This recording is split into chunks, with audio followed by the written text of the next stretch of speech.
Assalamu alaikum everyone. Welcome to another episode of our podcast which is titled Frameworks. So last episode के अंदर तो मेरी story के ऊपर बात हुई, मेरी लाइफ पे बात हुई, लेकिन आज माइक मेरे पास है और आपके क्वेश्चंस भी मैंने सुने हैं. सो आज हम तोपों का रुख इस तरफ करेंगे डिस्कस करके और इनसे पूछेंगे कि इनकी लाइफ की क्या स्टोरी है.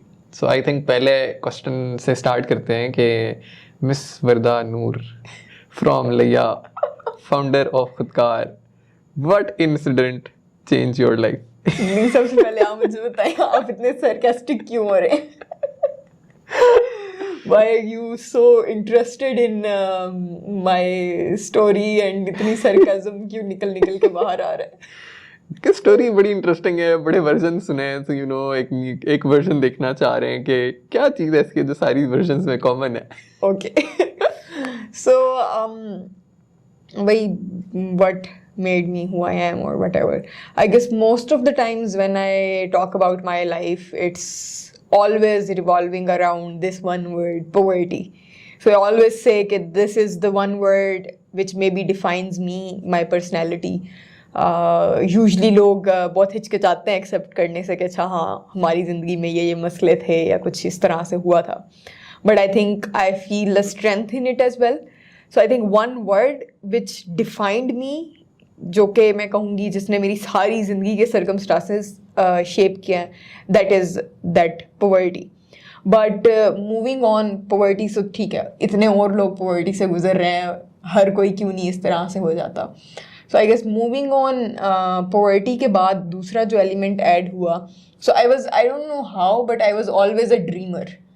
कि बड़ी बड़ी चीज़ें सोचनी है, ख्वाब देखते रहना है. Even may be that was a distraction from the circumstances कि अच्छा चीज़ें मुश्किल चल रही हैं तो आप बस अपने अंदर एक दुनिया बना रहे हैं.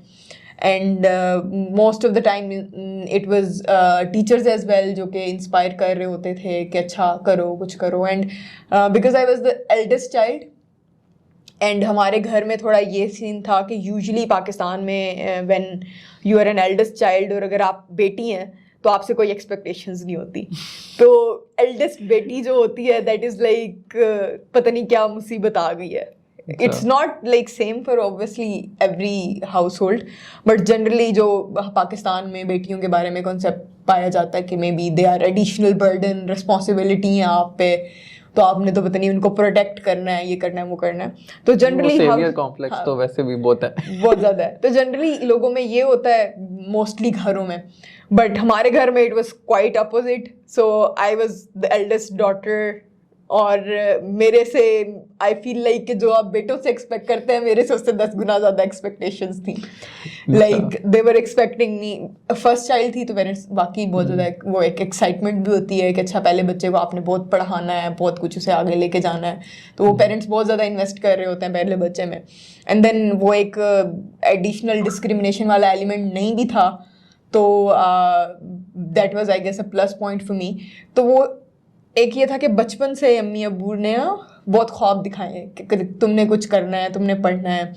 आई रिमेंबर अम्मी अभी भी कहानी सुनाती हैं कि I was just I guess 2.5 years old. मेरे अब्बू टीचर हैं तो वो बच्चों को पढ़ाते थे और घर में बच्चे पढ़ने आए हैं. अब मैं अभी सिर्फ 2.5 साल की हूँ, बोलना शुरू किया है और अम्मी अब्बू से लड़ाई करी है कि नहीं मेरी बेटी को भी पढ़ाना शुरू करो, पूरी दुनिया के बच्चों को पढ़ा रहे हो, मेरी बेटी से तुम्हारी दुश्मनी है, उसे नहीं पढ़ाते तो मैं फीस दे दूँगी. तो शी इज़ लाइक मैं फीस दे दूंगी लेकिन मेरी बेटी को पढ़ाओ. तो उन्होंने बहुत जल्दी मुझे एक ना वो पढ़ाई की तरफ लगा दिया. तो कितने टाइम आप पढ़ाई में लगी रही?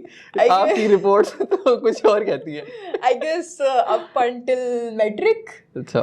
तो खैर वो था. फिर उसके बाद एक चीज़ जिसने मुझे लगता है बहुत ज़्यादा शेप किया आफ्टर दिस के, एक तो सर्कमस्टांसेस डिफिकल्ट थे तो you were in a survival mode के फाइट करना. एंड देन जिस चीज़ ने सर वो मुझे एक वो मेरे अंदर सेवियर कॉम्प्लेक्स डाला, दैट वाज आई रिमेंबर हर रात अब्बू हमें कहानियाँ सुनाते होते थे. तो अब्बू खुद से लिखते थे वो कहानियां, एंड उन कहानियों के करेक्टर मैं और मेरा भाई होते थे। तब आई रिमेम्बर मेरे से एक ही छोटा भाई था, नूर जो था वो काफी बाद पैदा हुआ था। तो अब्बू की एक बाजू पे मैं लेटी हुई होती थी, एक पे असवद लेटा हुआ होता था, और हम कहानी सुन रहे हैं और उस कहानी के हीरो हम हैं। अच्छा। तो उसके मेन कैरेक्टर भी हम हैं। उसमें कैरेक्टर बिल्ड होता है कि अच्छा वो घोड़े पे जाके पता नहीं जंगल में कभी किसी को बचा रहा है, कभी शहर में किसी को बचा रहा है। तो उस कहानी, मुझे लगता है वो जो स्टोरी टेलिंग थी ना, और वो जो स्टोरी में मुझे अब्बू ने एज अ करेक्टर प्रेजेंट किया, तो that changed me into a person जो कि खुद में बिलीव करता है, जो बिलीव करता है कि चीज़ें हो सकती हैं। सो मुझे अभी तक एक स्टोरी याद आती है जो मुझे हमेशा, जब मैं कुछ सोचती हूँ, जब मैं अपनी फैमिली के लिए कुछ कर रही होती हूँ, कम्युनिटी के लिए कुछ कर रही होती हूँ, तो I remember there was a story, अब्बू कुछ बता रहे थे, तो हम उसमें जंगलों में निकले हुए अपने घोड़ों पे, and we find out some बहुत बड़ा अनार हमें मिलता है। वो अनार मैं घर लेके आती हूँ, अम्मी उसे काटती हैं, उसके अंदर से शहजादी निकलती है, एंड वो शहजादी बोलती है कि अब बताओ तुम्हें क्या चाहिए। तो that was kind of my achievement in the story. मैं सुन के बहुत खुश हो रही हूँ कि अच्छा मैं एक दिन कुछ वाकई में ऐसे करके घर लेके आऊंगी और सारी आपने वो चीजें। डिज्नी की सारी स्टोरियां मिक्स कर दी, जैक एंड द बीनस्टॉक और वो the P princess. I don't know, जो भी था, वो अब्बू कहानियां हमें सुनाते थे। अच्छा। तो but it was like again कि मैं उसमें करेक्टर हूँ और मैं चीजें कर रही हूँ। अच्छा, तो आप कौन सी कैरेक्टर थी? प्रिंसेस जो निकली थी अंदर से? नहीं, आई वाज द वन जो कि प्रिंसेस को ढूंढ के आई है। अच्छा। जो कि वो एक फाइटर है और जो हीरो है मेन स्टोरी का, जिसने प्रिंसेस को उससे निकाला है, वो बेचारी कैद थी एंड ऑल ऑफ दैट। तो आई गेस दूसरी जो चीज़ थी वो स्टोरीज थी जिन्होंने मुझे चेंज किया, जिन्होंने मेरे अंदर वो बिलीफ डाला कि okay you can do this. Unimaginable fantasy world, आप बचपन से फैंटेसी स्टोरी सुन रहे हैं और आप कैरेक्टर हैं, तो that helped a lot. And I guess हर पेरेंट को अपने बच्चों को इस तरह की कहानियाँ सुनानी चाहिए बचपन में, जिसमें वो कैरेक्टर हों, वो चीज़ें कर रहे हों, because it impacted me to a huge extent. ये बहुत ज़्यादा अफेक्ट करती है। आई स्टिल रिमेंबर हमारे केस के अंदर भी, like I was the eldest, तो स्टोरी टेलिंग इसी तरह ही थी। रात के टाइम अम्मा कहानियाँ सुना रही हैं, फिर father use to take us to library. हमारे वहाँ पर एक लाइब्रेरी थी, तो वहाँ पर फ्राइडे को जाते थे अब्बू जब ऑफिस से आते थे। तो हमने लाइब्रेरी जाना, वहाँ से मैंने बुक्स जाके ढूंढनी, वो बुक इशू करा के लानी। फिर उसके बाद सैटरडे संडे होता था, तो मैं तो बहुत क्रेजी होता था, मैं सैटरडे संडे में पूरी बुक पढ़ के मंडे हो गया था दोबारा चले। तो फिर वो कहते नहीं अभी नहीं, फ्राइडे आएगा फिर दोबारा जाएंगे। तो आई डिड दैट लॉट। मैंने बहुत ज़्यादा बुक्स इस तरह से पढ़ी, क्योंकि उस टाइम लाइक कंप्यूटर भी नहीं था, इंटरनेट भी नहीं था, और इतने लाइक ज़राए भी नहीं थे कि वो आ सके। क्योंकि आई स्टिल रिमेंबर फर्स्ट टाइम मेरे पास जो शायद कंप्यूटर आया था वो 8th या 9th क्लास में आया था, और इंटरनेट मैंने ज़िंदगी में शायद सेकेंड ईयर के बोर्ड के पेपर देने के बाद आके इस्तेमाल करना ऑफिशियली शुरू किया था। तो like the internet connectivity and the technology came in my life pretty late. तो वो जो पूरा मेरा फेस गुजरा वो इन्हीं बुक्स के साथ, खुद ही क्रिएटिव राइटिंग में। एक और चीज़ ये होती है कि पेरेंट्स को इस चीज़ को भी बच्चों को इनकरेज करना चाहिए, they need to spend time with kids as well. क्योंकि मोस्ट ऑफ द टाइम मैंने आजकल जो पेरेंट देखे हैं वो लाइक डेली की हसल में इतने बिजी रहते हैं कि they do not give attention to their kids. तो अब उसमें होता क्या है कि वो किड जो है उसको तो अटेंशन चाहिए 24/7, तो वो फिर अपने आप को एंगेज कर लेता है यूट्यूब के अंदर, यूट्यूब वीडियोस, गानों में, टीवी शो में। Mostly parents like digital devices बच्चों के हाथ में दे देते हैं, and then they just do their own work. उससे जो हार्म होता है वो ये होता है कि लाइक आपका एक बॉन्ड इस्टेब्लिश नहीं होता, और दूसरी चीज़ ये होती है कि बच्चों के अंदर से मोस्टली क्रिएटिविटी ख़त्म हो जाती है, क्योंकि वो फिर आप एक अलग डायरेक्शन में चल पड़ते हैं। उनके लिए फिर वो जो सारा आइडियलिज्म है ना, वो फिर वही वीडियो या वही यूट्यूब चैनल या वही कैरेक्टर्स हैं जो वो कंज्यूम कर रहा है, और आप उसमें डिजिटल प्लेटफॉर्म्स में कंटेंट को इतने आराम से क्यूरेट नहीं कर सकते। So you never know what kind of personality your kid is building in her और हिमसेल्फ। तो वो चीज़ें आई थिंक बहुत ज़्यादा मैटर करती हैं। फिर अगर हम दूसरे क्वेश्चन के ऊपर आएँ, तो आपने इंसिडेंट का थोड़ा जिक्र किया, आप नेक्स्ट स्टेज के ऊपर जो आपकी स्कूल लाइफ थी, so how do we see you as a person या एज अ स्टूडेंट, किस टाइप की थी? बाकी तो आपने बता दिया बहुत लड़ाका थी, लेकिन still if we move a little bit ahead, तो और ज़्यादा लड़ाका हो गई या फिर थोड़ी सुलझी हुई लड़की बन गई? ये पढ़ाई शढ़ाई आपने फोकस्ड होके करना शुरू की स्कूल कॉलेज में? स्कूल कॉलेज में आई गेस अगेन वही के, क्योंकि पेरेंट्स का एक बहुत ज़्यादा प्रेशर था, एक वो थी एक्सपेक्टेशंस थी कि अच्छा एक ब्राइट चिल्ड्रन हो। तो मैं थोड़ी सी नर्ड थी आई वुड से. अगेन वही मसला था कि सर्कमस्टांसेस इतने मुश्किल थे कि even if I wanted to study तो मेरे से फोकस नहीं हो पाता था. तो I was famous for being nerd, but deep down school में कॉलेज में आई न्यू कि मैं किताबें खोल के बैठी तो रहती हूँ बट मैं कुछ पढ़ नहीं रही होती. तो आई फील लाइक था आपको. क्या था? इम्पोस्टर सिंड्रोम था. I don't think so imposter syndrome था. It was I guess very real कि अगर मैं आई रिमेंबर मेरे 9th क्लास के बोर्ड के एग्जाम्स थे. आई हैड दिस फिजिक्स का पेपर अगले दिन और एक दिन की उसमें ब्रेक थी. फिजिक्स मेरी वैसे ही मैंने एकेडमी में तो वैसे ही अटेंशन से वो लिए नहीं थे. एंड हमारे I grew up in a very abusive household, not from my parents but वो एक्सटेंडेड फैमिली की वजह से. तो अब आई रिमेंबर वो जो मेरा फिजिक्स का पेपर था उससे एक दिन पहले घर में बहुत ज़्यादा फसाद मचा हुआ था. अब उस सिचुएशन में यू कैन नॉट लाइक आप जितना भी किताब खोल के बैठे रहो आप फोकस नहीं कर सकते. तो I was there in the room सारा दिन. स्कूल लाइफ में यही था, उसमें भी यही था. तो मैं बैठी रही किताब खोल के, बट आई रिमेंबर मैंने उस किताब का एक चैप्टर भी कंप्लीट नहीं किया. एंड अगले दिन मैं अपना फाइनल एग्जाम देने गई हूँ. एंड आई डोंट नो क्या चीज़ें थी क्या नहीं था. Maybe I think some part of it was कि मैं बहुत ज़्यादा वो स्मार्ट वर्क भी करती थी कि ट्रिक्स एंड टिप्स बहुत ज़्यादा यूज़ करना कि अच्छा इस तरह से प्रेजेंटेशन आप अपने पेपर को रखेंगे, एग्जामिनर पढ़े ही नहीं and then you get good. उधर भी सियासत. So maybe it was that or maybe it was luck. I don't know क्या था. बट जितने भी लोग समझते हैं कि मैं बचपन में बहुत पढ़ती थी, बहुत मेहनत करती थी, मैं बैठी रहती थी बट मैंने मेहनत कभी नहीं की. आई डोंट थिंक मेरा बिल्कुल ऑपोजिट थी. मेरा इनसे कोई वास्ता नहीं. So मैंने कभी पढ़ाई नहीं की बिकॉज आई couldn't फोकस कभी भी. पढ़ाई के ऊपर तो like it was impossible to focus matric FSc तक ड्यू टू द जो बाकी स्ट्रेसफुल सिचुएशन चल रही होती थी. फिर आप इतनी फेमस लम्स यूनिवर्सिटी तक कैसे पहुंच गई? देखिए अगर इस थ्योरी से जाए तो फिर तो सारों को लम्स में आना चाहिए. नहीं अगेन वही मैं बता रही हूँ कि I use to do smart work. अब मैं इवन अगर स्कूल में नहीं कॉलेज में मैंने एफएससी के सॉरी मैट्रिक के एग्जाम्स में अगर किताब बेशक फिजिक्स की नहीं खोली but I understood the psychology of the examiner कि अच्छा एग्जामिनर किस उससे चेक कर रहे होते हैं. तो मैं टीचर्स के साथ बहुत इन टच रहती थी जो मेरे अकेडमी के थे, जो टिप्स एंड ट्रिक्स सीनियर्स बताते थे कि ओके ये होता है वो होता है. वी ऑल नो हमारा पाकिस्तानी एजुकेशन सिस्टम क्या है. तो no one bothers to read your exam paper और वो बस आपको पता नहीं किस चीज़ पे मार्क्स दे देते हैं. तो आई गेस मैं टिप्स एंड ट्रिक्स पे बहुत वो करती थी बट इट वाज लाइक कि मेरी फाउंडेशन स्ट्रॉन्ग थी, नॉट कि मैं बिल्कुल पढ़ती ही नहीं थी. सो जो बचपन में अब्बू ने पढ़ाया था, मेरी बेसिक मैथ्स बहुत अच्छी थी, मेरी इंग्लिश बहुत अच्छी थी. तो आई पुट दैट एफर्ट बचपन में till I guess maybe primary और बल्कि 8th क्लास तक I would say. So we can say कि आप जो थी वो रिलेटिवली बहुत जल्दी पिक कर लेती थी कॉन्सेप्ट्स. प्रोबेबली यानी कि वो क्लास में कोई पढ़ा रहा है तो बस उधर ही फौरन पिक. वो अब मेरे अब्बू की मैं बता रही थी टीचर थे तो वो बहुत अच्छा पढ़ाते थे. अब इट वाज लाइक अब्बू ने मुझे ऑटोमेटिक मेरे दिमाग में कैलकुलेटर बिठा दिया था. मैं इतनी जल्दी मैथ की प्रॉब्लम्स दिमाग में बैठ के सॉल्व कर लेती थी. तो it was that. And then moving on, जब कॉलेज भी आया, कॉलेज में आकर मैट्रिक तक तो ये ट्रिक्स चल गई. तो मैं 8th क्लास में भी बहुत अच्छे नंबर ले लिए, मैट्रिक में भी बहुत अच्छे नंबर ले लिए. फाउंडेशन स्ट्रॉन्ग थी. आई वुडंट से कि मैंने बिल्कुल पढ़ाई नहीं की and I was a zero kid. मुझे इंग्लिश भी अच्छी आती थी, मुझे मैथ्स भी अच्छी आती थी, मुझे बेसिक कॉन्सेप्ट पता थे. लेकिन I was never into the रट्टा काइंड ऑफ किड के जो बस सारा दिन बैठ के किताबों के अंदर, मैं किताबों के अंदर भी बैठ के नॉवल और इधर उधर की चीज़ें पढ़ रही होती थी. सो ये नहीं इसका मतलब है कि अगर हम इसको समराइज करें तो you were a smart learner and a fast learner who used to pick up concepts really fast. So you did not need to study कि अच्छा पेपर है तो उससे पहले वो जो ट्रेडिशनल वे में बैठ के पूरा रिवीजन करेंगे you didn't even नहीं. I wanted to do but again वही हो नहीं पाती थी. कभी कोई मसला आ जाता है, कभी कोई मसला आ जाता है. तो study wise I was this kid. बाकी generally I guess I was very active school life में भी, कॉलेज लाइफ में भी एंड उसमें यूनिवर्सिटी लाइफ में भी. अभी वो तो अभी चल रही है.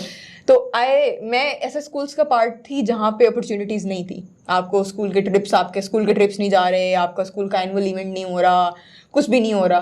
तो आई वॉज द वन जो कि अपॉर्चुनिटीज़ क्रिएट करती थी. सो मुझे अपॉर्चुनिटीज़ नहीं मिल रही. अब जैसे आपने अभी अपने लास्ट एपिसोड में बात की डिबेट्स वाली कि you were into the debates और वो सारा कुछ. तो I always wanted to go into the debate side. मैंने बचपन में जब तक मैं 8th क्लास तक थी मैंने स्कूल्स में बहुत ज़्यादा स्पीचेस में पार्टिसिपेट किया. अब्बू ने बहुत ज़्यादा मेरी उसमें ट्रेनिंग कराई. But when I came to the college और वहाँ सारा कुछ सिफारिशों में चल रहा है. जो उनके पसंदीदा बच्चे हैं वो आगे जाएंगे और बाकी नहीं जाएंगे. तो I never got the opportunities जो कि मुझे चीज़ें करना थी उसकी. But then I started creating opportunities. I was like okay तुम मुझे चांस नहीं दे रहे, मैं खुद से अपना इवेंट करा लूंगी. तो इसी को अगर हम आगे लेके जाएं कि यूजुअली जो हमारा ये पूरा आपका फेज रहा स्कूल का, कॉलेज का, तो इसमें स्पोर्ट्स का कहाँ आके फिट होती है, या होती भी है या नहीं होती है, उसमें आपने क्या अपॉर्चुनिटीज अवेल की हैं, क्या क्रिएट की? स्पोर्ट्स में आई गेस दोनों चीज़ें मेरी लाइफ का बहुत अहम पार्ट हैं, स्पोर्ट्स भी और दूसरी ई गेम्स भी. तो स्पोर्ट्स में आई रिमेम्बर क्या लड़की गेम्स खेलती हैं? खेलती है अगेन इन स्टीरियोटाइप. सो पहले स्पोर्ट्स की बात कर लेते हैं. तो फिजिकल स्पोर्ट्स में आई रिमेंबर हमारे टाइम बचपन में बहुत ज़्यादा डिफरेंट तरह की लिया में गेम्स होती थी. एक तो क्रिकेट तो हर बच्चे ने I guess growing up everyone played cricket. And I was से पाकिस्तान का वो कौमी खेल है ना, हॉकी से क्रिकेट कर देने. डेफिनेटली. तो आई गेस वो क्रिकेट तो था ही था.